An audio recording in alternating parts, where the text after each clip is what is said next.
Muling nanawagan si dating Chief Presidential Legal Counsel Attorney Salvador Panelo sa Korte Suprema na dapat madinig na ang issue tungkol sa 2025 national budget.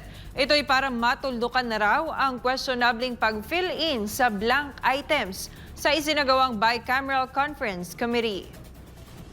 Yung petition talaga, dapat dinggin ng Korte Suprema kasi talagang mali ang ginawa ng Kongreso doon.